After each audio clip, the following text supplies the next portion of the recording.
हरियाणा जीत लिया, महाराष्ट्र जीत लिया और दिल्ली, जो कि बीजेपी के लिए मुश्किल था, वो भी जीत लिया। लेकिन जीत के बाद भी बीजेपी की प्यास अभी बुझी नहीं है।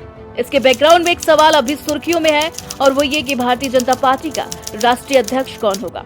दरअसल कुछ महीनों से बीजेपी और आरएसएस ने राष्ट्रीय अध्यक्ष के चयन को लेकर गहरा मंथन कर रहे हैं। निवारण के रूप में लिस्ट भी तैयार है, बस किसी नाम पर सहमति नहीं बन पा रही है। हो सकता है 20 मार्च तक अध्यक्ष के नाम का ऐलान हो जाए। एक्चुअली जैसे देश को चलाने के लिए सरकार का चुनाव किया जाता है, वैसे ही पार्टी को चलाने के लिए वहाँ भी इंटरनल डेमोक्रेसी होना जरूरी है। दुर्भाग्य से भारतीय राजनीति में बीजेपी जैसी कुछ एक पार्टियां ही हैं जहां चुनाव होता है। भारतीय जनता पार्टी के अध्यक्ष का चुनाव पार्टी के आंतरिक नियमों और संविधान के अनुसार होता है। भारतीय जनता पार्टी के संविधान और नियम की धारा 19 में अध्यक्ष के चुनाव के प्रावधान किए गए हैं। राष्ट्रीय परिषद और प्रदेश परिषदों के सदस्यों का इलेक्टोरल कॉलेज यानी कि निर्वाचक मंडल बनता है।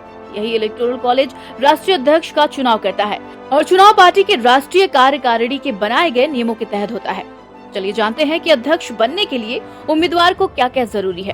पहला, वो कम से कम 15 साल तक पार्टी का प्राथमिक सदस्य रहा हो। दूसरा, इलेक्टोरल कॉलेज के कम से कम 20 सदस्य उसके प्रस्तावक हो। तीसरा, ये प्रस्ताव कम से कम 5 ऐसे राज्यों से आए हों जहां राष्ट्रीय परिषद के चुनाव हो चुके हों। चौथा, प्रस्ताव पर उम्मीदवार का दस्तखत जरूर हो।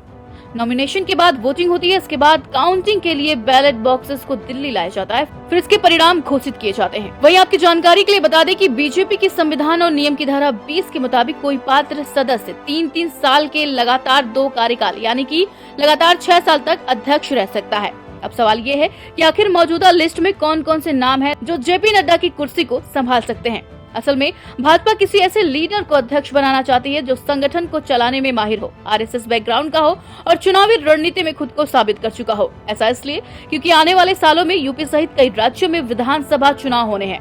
वहीं मिली जानकारी के मुताबिक अध्यक्ष बनने की रेस में 3 नाम सबसे आगे हैं। पहला, शिवराज सिंह चौहान जो कि कृषि मंत्री हैं। दूसरा, मनोहर लाल खट्टर जो कि आवास और शहरी विकास मंत्री हैं। और तीसरा, धर्मेंद्र प्रधान जो कि एजुकेशन मिनिस्टर हैं। के अलावा बीएल संतोष जो कि भारतीय जनता पार्टी के राष्ट्रीय महासचिव हैं। और डी पुंडेश्वरी लिस्ट में इकलौती महिला है जो आंध्र प्रदेश से भारतीय राजनीतिज्ञ है।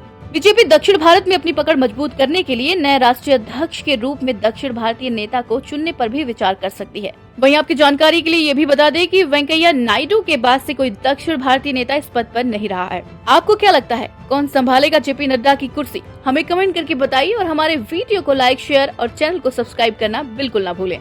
धन्यवाद।